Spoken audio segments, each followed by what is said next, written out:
Good morning everyone, welcome back to GK today. I hope आप सब बिल्कुल ठीक होंगे और आज हम डिस्कस करने वाले हैं 15th and 16th of January के सबसे मोस्ट इम्पॉर्टेंट करंट अफेयर्स। अच्छा, आगे बढ़ने से पहले मैं आपको बता दूं कि ये जो क्वेश्चंस हैं ये पार्ट हैं हमारे डेली 20 MCQ सीरीज़ के, जो कि एप्लीकेशन में मौजूद हैं सिंस 2019। तो अगर आप इनका टेक्स्ट वर्जन चाहते हैं तो आप हमारी डेली 20 MCQ सीरीज़ को सब्सक्राइब कर सकते हैं। क्वेश्चन के साथ आपको आंसर और उसके एक्सप्लेनेशन भी मिल जाएंगे। और इस एप्लीकेशन में हम आपको प्रोवाइड करते हैं मंथली रिवीजन डॉक्यूमेंट, साथ ही कैटेगरी वाइज कंपाइलेशन। तो अगर आप इसको सब्सक्राइब करते हैं तो 2021 से जो भी कंटेंट है हमारा वो आपको एक वेल ऑर्गेनाइज्ड फॉर्मेट में मिल जाएगा। ठीक है, तो ये थोड़ी सी इन्फॉर्मेशन हो गई अबाउट द कोर्स। तो अब आपका ज़्यादा टाइम नहीं लेते हुए चलिए शुरू करते हैं। फर्स्ट क्वेश्चन है, What is the name of the short-range ballistic missile which was recently test launched by the country India? तो उस शॉर्ट रेंज बैलिस्टिक मिसाइल का नाम क्या है जो हाल ही में हमने टेस्ट लॉन्च किया है? तो defence research and the development organisation मतलब DRDO ने हाल ही में सक्सेसफुली कैरी आउट कर लिया है training launch of short range ballistic missile, जिसका नाम है पृथ्वी 2। कहाँ से हमने इसको टेस्ट किया? From the integrated test range Chandipur of the coast of Odisha. ठीक है, और डिफेंस मिनिस्ट्री ने फिर ये बताया कि मिसाइल ने अपने टारगेट को एकदम प्रिसाइज तरीके से हिट किया था और इस ट्रेनिंग लॉन्च के दौरान जो भी ऑपरेशनल और टेक्निकल पैरामीटर्स हैं उन पे पृथ्वी 2 मिसाइल एकदम खरी उतरी है। ठीक है, और इसकी रेंज लगभग 350 किलोमीटर्स तक की होती है। आपको दो बातें ध्यान में रखनी है कि इंडिया ने हाल ही में कौन सा मिसाइल टेस्ट किया है, ये है पृथ्वी 2। और साथ ही आपसे ये पूछ सकते हैं कि पृथ्वी 2 किस टाइप की मिसाइल है, तो ध्यान में रखिएगा ये एक बैलिस्टिक मिसाइल है। ठीक है, नेक्स्ट क्वेश्चन है, which song from an Indian film one the golden globe award 2023 for best original song? India की मूवी से कौन सा एक सॉन्ग है जिसने हाल ही में गोल्डन ग्लोब अवार्ड 2023 का जीत लिया है for being the best original song? तो एक इंडिया की मूवी है जिसका नाम है RRR। इसका सॉन्ग है नातू नातू। ठीक है, और इसने हाल ही में गोल्डन ग्लोब अवार्ड जीत लिया है बेस्ट ओरिजिनल सॉन्ग की कैटेगरी में।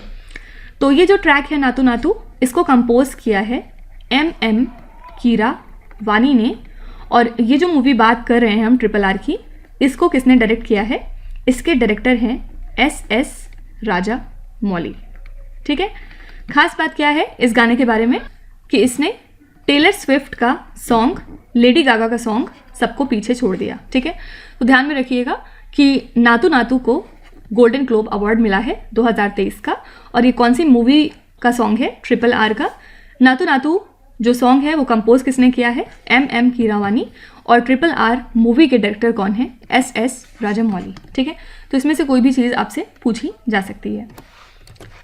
नेक्स्ट है, as per the World Bank's Global Economic Prospect Report, what is the expected economic growth of India in 2023 to 24? तो वर्ल्ड बैंक की ग्लोबल इकोनॉमिक प्रॉस्पेक्ट रिपोर्ट के मुताबिक India का जो economic growth है वो कितना रहने वाला है 2023 से 24 के बीच। तो इस रिपोर्ट में वर्ल्ड बैंक ने बताया है कि इंडिया जो है वो फास्टेस्ट ग्रोइंग इकोनॉमी साबित होगा among the 7 largest emerging markets and the developing economies. ठीक है, और इस रिपोर्ट के मुताबिक इंडिया की जो इकोनॉमिक ग्रोथ है वो रहेगी 6.6% पे और 6.9% की ग्रोथ प्रेजेंट में एक्सपेक्ट की जा रही है। ठीक है, तो इस फाइनेंशियल ईयर के लिए 6.9% है, अगले फाइनेंशियल ईयर के लिए 6.6% है। फाइन, क्योंकि वर्ल्ड बैंक की रिपोर्ट्स काफ़ी इंपॉर्टेंट रहती हैं तो ये क्वेश्चन आपको ध्यान में रखना है। नेक्स्ट है, year of enterprises project is a flagship scheme of which Indian state? आपको बताना है कि ईयर ऑफ एंटरप्राइजेस नाम का जो प्रोजेक्ट है ये कौन से इंडिया की स्टेट की स्कीम है? ये एक्चुअली प्रोजेक्ट है केरला स्टेट का। और किस वजह से ये प्रोजेक्ट न्यूज़ में है?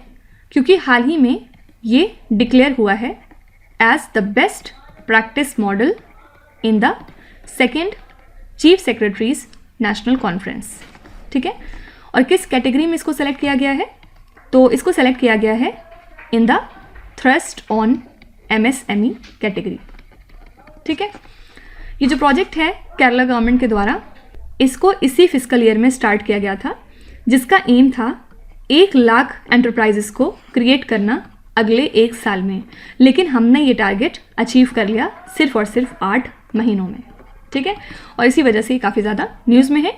याद रखिएगा किस वजह से ये प्रोजेक्ट न्यूज़ में है, क्योंकि ये सेलेक्ट हुआ है as the best practice model in the second chief secretaries national conference. किस थीम के अंडर में? थ्रस्ट ऑन MSME, ठीक है। याद रखिएगा ये प्रोजेक्ट कौन से स्टेट का है? केरला का।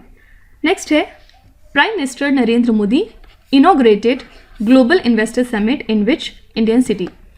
तो प्राइम मिनिस्टर नरेंद्र मोदी ने हाल ही में वर्चुअली इनॉग्रेट किया है invest Madhya Pradesh global investor summit का 7th एडिशन, ठीक है। और कहाँ से स्टार्ट किया? तो ये है इंदौर सिटी। थीम क्या रखी गई इस इवेंट के लिए?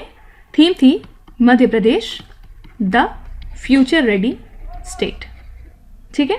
याद रखिएगा जो गुयाना के प्रेसिडेंट हैं मोहम्मद इरफान अली और सूरीनेम के जो प्रेसिडेंट हैं चंद्रिका प्रसाद संतोखी, इन्होंने भी इस मीटिंग में अपनी शिरकत की, ठीक है। तो ध्यान में रखिएगा कि जो ग्लोबल इन्वेस्टर समिट है उसके लिए वेन्यू कौन सी सिटी थी? ये है इंदौर। साथ ही थीम क्या थी? Madhya Pradesh the future ready state. तो इंदौर सिटी की बात करें तो एक चीज़ और क्या इंपॉर्टेंट है, ये वेन्यू था इस साल के प्रवासी भारतीय दिवस के सेलिब्रेशंस के लिए, राइट।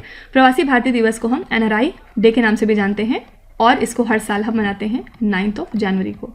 आपको कमेंट्स में बताना है कि इस दिन के लिए या फिर इस सेलिब्रेशन के लिए हमारे चीफ गेस्ट कौन थे। नेक्स्ट है which Indian state became the first fully digital banking state in the country. इसमें से कौन सा स्टेट है जो इंडिया का पहला फुली डिजिटल बैंकिंग स्टेट बन चुका है? तो chief minister of Kerala mister Pinarayi Vijayan ने हाल ही में केरला स्टेट को डिक्लेयर कर दिया है कि ये पहला स्टेट है कंट्री का जो फुली तरीके से डिजिटल हो चुका है अपनी बैंकिंग सर्विसेज में, ठीक है। और केरला की बात करें तो इसने 3 डिजिटल इंडिया अवार्ड्स भी जीते हैं हाल फिलहाल। किस लिए? अपने डिजिटल सेक्टर में एडवांसमेंट के लिए, जिसमें से इनको एक सिल्वर मेडल मिला था फॉर दियर शीरा श्री पोर्टल, ठीक है। इसके बाद इनको एक प्लैटिनम अवार्ड मिला था डिजिटल वर्कफोर्स मैनेजमेंट सिस्टम के लिए, और इन सब चीज़ों के अलावा इनको एक गोल्ड अवार्ड भी मिला था for district administration of Kottayam, ठीक है। तो याद रखिएगा केरला जो है वो इंडिया का पहला फुली डिजिटल बैंकिंग स्टेट बन चुका है, राइट। लेकिन इसके अलावा आपको याद रखना है कि हाल ही में उत्तराखंड के जो गवर्नर हैं मिस्टर गुरमीत सिंह, इन्होंने जो 30% हॉरिजेंटल रिजर्वेशन का बिल था इनका वहाँ की डोमिसाइल वुमेन के लिए, उसको अप्रूव कर दिया है, ठीक है। तो अब से वहाँ पे जो रहने वाली वुमेन हैं उनको गवर्नमेंट जॉब में 30% का हॉरिजेंटल रिजर्वेशन दिया जाएगा, और इस बिल को पास किया था स्टेट असेंबली ने।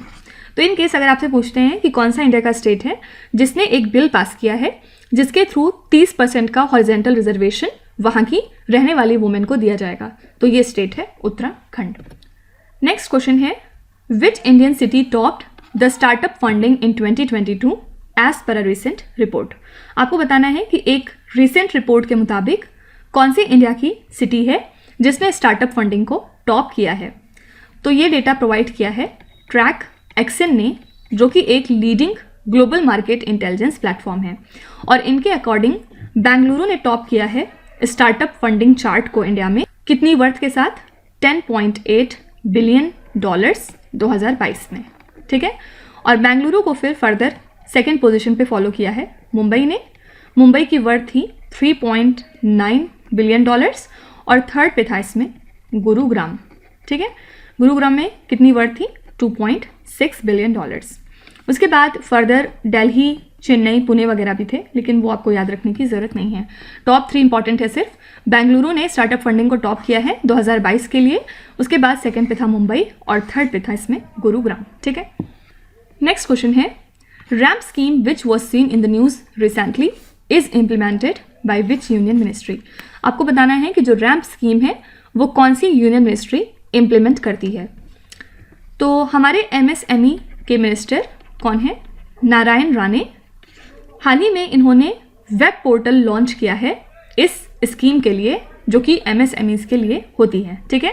और जो रैम्प स्कीम है उसकी टोटल लागत कितनी है? 6062.45 करोड़ रुपीज़।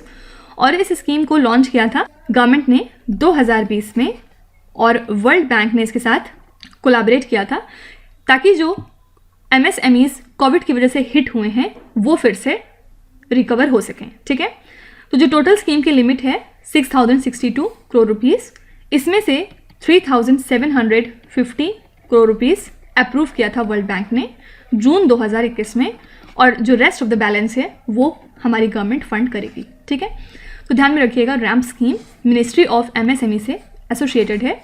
अगर आपसे कोई पूछता है कि रैम्प का फुल फॉर्म क्या है, तो इसका फुल फॉर्म होता है raising and accelerating MSME performance.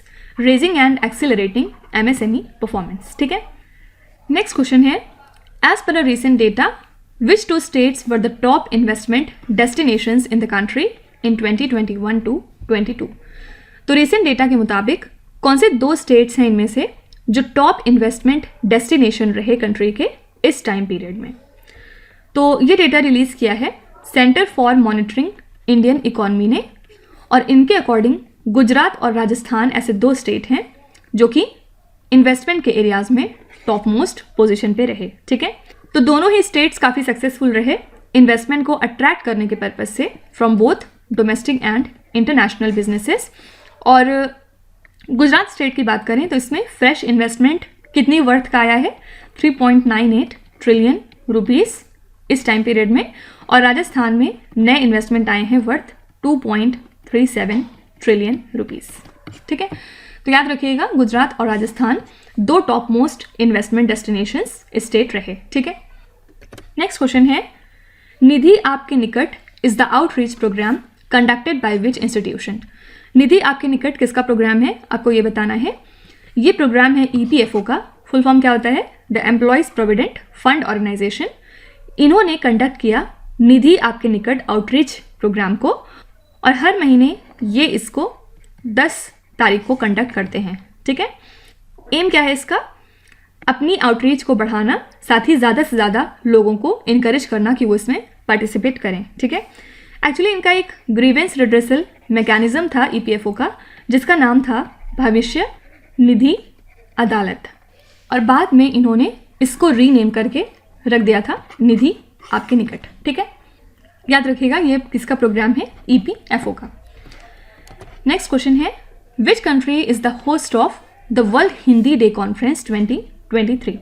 इस डे के लिए जो कॉन्फ्रेंस हुई थी उसके लिए होस्ट कौन सी कंट्री है, आपको ये बताना है। तो वर्ल्ड हिंदी डे, जिसको हम विश्व हिंदी दिवस के नाम से भी जानते हैं, हर साल इसको हम 10 जनवरी को सेलिब्रेट करते हैं। एम क्या है? अवेयरनेस क्रिएट करना और साथ ही हिंदी लैंग्वेज को प्रमोट करना पूरी दुनिया में। ठीक है, और इस साल के लिए थीम क्या रखी गई है? Hindi traditional knowledge to artificial intelligence. ठीक है, और जो वर्ल्ड हिंदी डे कॉन्फ्रेंस है इसके लिए होस्ट कौन सी कंट्री थी? ये है फिजी। फाइन, तो 3 बातें आपको याद रखनी है। सबसे पहले वर्ल्ड हिंदी डे हम कब मनाते हैं? 10 जनवरी को। इस साल के लिए होस्ट कौन सी कंट्री है? तो ये कंट्री है फिजी, और थीम क्या थी? Hindi traditional knowledge to artificial intelligence. ठीक है, नेक्स्ट क्वेश्चन है, which union ministry launched the statement on climate of India during 2022 report. Actually Indian meteorological department, जो कि काम करती है under ministry of earth sciences, इन्होंने हाल ही में इस रिपोर्ट को जारी किया है, और इस रिपोर्ट में इन्होंने बताया कि जो annual mean land surface air temperature है इंडिया का, वो है 0.51 डिग्री सेल्सियस पे, और जो 2022 का साल था ये 5th वार्मेस्ट ईयर था अगर हम 1901 से काउंट करें तो। ठीक है, थोड़ी सी बातें थी इस रिपोर्ट में, लेकिन ये आपसे कभी नहीं पूछा जाएगा। सिर्फ आपको ये याद रखना है कि जो ये पर्टिकुलर रिपोर्ट है ये किसकी है? तो ये है मिनिस्ट्री ऑफ अर्थ साइंसेस की। लेकिन इसके अलावा जो यहाँ बी ऑप्शन है ministry of environment, forest and climate change, इसकी बात करें तो हाल ही में इन्होंने जारी किए हैं draft regulation of common effluent treatment plant rules 2022। ठीक है, और इसमें इन्होंने प्रपोज किया है कि अगर आप ट्रीटमेंट प्लांट को प्रोफेशनल तरीके से मैनेज करना चाहते हैं तो ज़रूरत है हमें एक स्पेशल पर्पस व्हीकल क्रिएट करने की, या फिर एक तरह की सोसाइटी की, या फिर ट्रस्ट की। ठीक है, तो थोड़ी सी बातें थी इसमें। अगर आपसे इन केस पूछा जाता है कि कौन सी यूनियन मिनिस्ट्री है जिसने हाल ही में draft regulation of common effluent treatment plant rules 2022 को रिलीज किया है, तो ये है ministry of environment, forest and climate change. ठीक है, तो ये हो गए हमारे आज के सबसे मोस्ट इंपॉर्टेंट करंट अफेयर्स। और अब हम चलते हैं रिवीजन की तरफ, जिसमें हम दिसंबर 2022 के करंट अफेयर्स रिवाइज कर रहे हैं। और ये पार्ट 7 रहेगा इस सीरीज में, जिसमें हम क्वेश्चन नंबर 91 से लेके 105 तक जाएंगे। ठीक है, फर्स्ट क्वेश्चन है, what is americium which was seen in the news recently related to energy. आपसे पूछ रहे हैं एमरेशियम, जो कि आजकल काफ़ी ज़्यादा न्यूज़ में था, ये क्या चीज़ है जो एनर्जी से एसोसिएटेड है। एक्चुअली जो साइंटिस्ट काम कर रहे हैं यूरोपियन स्पेस एजेंसी में, उन्होंने एक बैटरी डेवलप की है जो कि न्यूक्लियर वेस्ट के हेल्प से बनी है, जिसका नाम है एमरेशियम। और ये इसकी मदद से अपने स्पेस मिशंस को पावर करेंगे। ठीक है, तो ये जो एमरेशियम है ये बेसिकली एक तरह का न्यूक्लियर वेस्ट होता है, जिसकी हेल्प से ये बैटरीज क्रिएट कर रहे हैं। ठीक है, as per the union MSME ministry, how many jobs were created by startups in India so far. तो अब तक जो स्टार्टअप्स हैं इंडिया में, उनकी हेल्प से 8.4 लाख जॉब्स क्रिएट हो चुकी हैं इंडिया में। और ये जो जॉब्स हैं ये जनरेट हुई हैं by 84,000 government recognized startup. Fine. Kylian Mbappe and Olivier Giroud who were seen in the news recently plays which sport. ये एसोसिएटेड हैं फुटबॉल से। और किस वजह से ये न्यूज़ में थे, क्योंकि जो फ्रांस की फुटबॉल टीम थी वो सेमीफाइनल्स में एंटर हो गई थी वर्ल्ड कप के, किसको हरा के, इंग्लैंड कंट्री को हरा के। ठीक है, इसके अलावा अगर हम किलियन मबापे की बात करें तो इनको गोल्डन बूट अवार्ड मिला है for being the best player at FIFA world cup 2022। इसके अलावा लियोनेल मेसी को मिला था गोल्डन बॉल अवार्ड और एमिलियानो मार्टिनेज को मिला है गोल्डन ग्लव अवार्ड। ठीक है, और फीफा वर्ल्ड कप 2022 की बात करें तो अर्जेंटीना ने इसको जीत लिया है, किस कंट्री को हरा के, फ्रांस को। Which country is the top oil supplier of India in the month of November. तो दूसरे मंथ में लगातार रशिया इंडिया का टॉप ऑयल सप्लायर रहा। और इसी के साथ रशिया ने सरपास कर दिया ट्रेडिशनल ऑयल सेलर्स को like Iraq and Saudi Arabia. ठीक है, तो रशिया ने सप्लाई किए हैं लगभग 9.09 lakh barrels per day of crude oil India को नवंबर मंथ में। Which institution developed an ocean wave energy converter that can generate electricity from sea waves. तो ये एक ओशन वेव एनर्जी कन्वर्टर जो है ये डेवलप किया है रिसर्चर्स फ्रॉम IIT मद्रास ने। और फिलहाल इस कन्वर्टर को डिप्लॉय कर दिया गया है तमिलनाडु स्टेट में। ठीक है, इस कन्वर्टर की हेल्प से जो सी वेव्स हैं उनसे हम इलेक्ट्रिसिटी जनरेट करेंगे। और इनका टारगेट है कि अगले 3 सालों में 1 मेगावाट तक की पावर हम जनरेट कर लेंगे। ठीक है, नेक्स्ट क्वेश्चन है, when is the UNICEF day observed every year. UNICEF day हर साल हम मनाते हैं 11 दिसंबर को। और यूनिसेफ का फुल फॉर्म क्या होता है, United Nations International Children's Emergency Fund. Hakuto R lander is the first ever moon mission of which country. Hakuto R lander पहला मून मिशन है जापान कंट्री का। और जापान इसको लॉन्च कर चुका है with the help of SpaceX Falcon 9 rocket. ठीक है, Artemis is the lunar mission launched by which country. सबको पता है आर्टेमिस ल्यूनार मिशन है USA का, राइट। और आर्टेमिस 1 मिशन को कंप्लीट करने के बाद जो नासा का ओरियन कैप्सूल था इसको सेफली पैसिफिक ओशन में स्प्लैश डाउन कर दिया गया है। ठीक है, और जो इनका आर्टेमिस 2 मिशन है वो अब 2024 में लॉन्च होगा। Viktor Axelsen who claimed his 8th title in 2022 at the world tour finals is from which country. Viktor Axelsen ने हाल ही में अपना 8th टाइटल जीता है 2022 में। और ये कौन सी कंट्री से बिलोंग करते हैं, तो ये हैं डेनमार्क से। When is the International Day of Neutrality observed. हर साल इसको मनाते हैं 12th ऑफ दिसंबर को। और इसका एम क्या होता है, जो इंटर स्टेट पीसफुल रिलेशंस हैं उनको बेसिकली प्रमोट करना। ठीक है, नेक्स्ट है, what is the short code of the 24/7 multilingual tourist info helpline setup by the ministry of tourism. तो मिनिस्ट्री ऑफ टूरिज्म ने एक 24/7 multilingual tourist info helpline number setup किया था, जिसका शॉर्ट कोड है 1363। तो इसको टोटल 12 लैंग्वेजेस में अवेलेबल करवाया गया है, जिसमें से 10 इंटरनेशनल लैंग्वेज हैं और हिंदी और इंग्लिश है, ताकि जो भी हमारे डोमेस्टिक और फॉरेन टूरिस्ट हैं उनको कोई अगर प्रॉब्लम होती है या फिर वो डिस्ट्रेस में आते हैं तो उनकी हेल्प की जा सके। Build the world we want, a healthy future for all is the theme of which international day observed on 12th of December. तो 12th of December को हर साल हम मनाते हैं international universal health coverage day, और इस साल के लिए थीम रखी गई है build the world we want, a healthy future for all. Dare to dream contest is an initiative related to which field.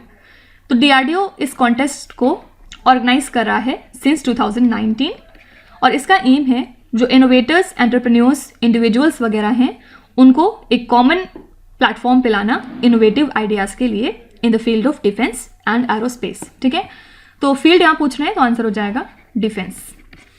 India 6th Vande Bharat train was inaugurated between Nagpur and which city.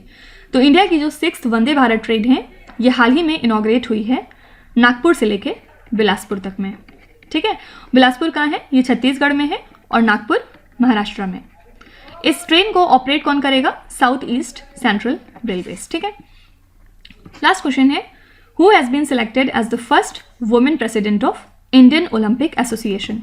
Indian Olympic association की पहली women president हाल ही में बन चुकी हैं legendary athlete PT Usha. ठीक है, इसी के साथ ये पहली ओलंपियन और पहली इंटरनेशनल मेडलिस्ट हो चुकी हैं जो कि IOA को लीड करेंगी इसकी 95 ईयर्स की हिस्ट्री में. ठीक है, तो इसी के साथ हमने आज के टॉप मोस्ट 15 क्वेश्चंस देख लिए हैं, और कल के सेशन में हम देखेंगे क्वेश्चन नंबर 106 से लेके 120 तक, और इसी के साथ हमारा हाफ रिवीजन पार्ट कल कंप्लीट हो जाएगा क्योंकि टोटल 240 क्वेश्चंस हमें करने हैं. ठीक है, तो कुछ दिनों में हम यहाँ तक पहुँच जाएंगे और उसके बाद लेटर ऑन हम दूसरे मंथ्स को फोकस करेंगे.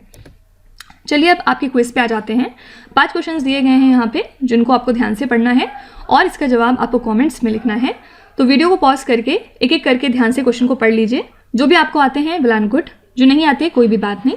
विथ टाइम डेफिनेटली आपकी परफॉर्मेंस इंप्रूव करेगी, बस आपको कंसिस्टेंट और परसिस्टेंट रहने की ज़रूरत है. So that's it for today. I hope you have like the session. आज का सेशन आपको कैसा लगा ज़रूर बताइएगा कमेंट्स में. साथ ही साथ आपका कोई भी रिव्यू है, फीडबैक है या फिर सजेशन है तो वो भी आप हमें बता सकते हैं. हमें जानकर खुशी होगी और हम पूरी कोशिश करेंगे उसको इम्प्लीमेंट करने की. तो कल फिर हम लेंगे सेम टाइम सेम जगह कल के करंट अफेयर्स के साथ. Till then stay tuned. Thank you so much for watching and please do not forget to subscribe to GK Today. With this, Minu Zahadsana signing off.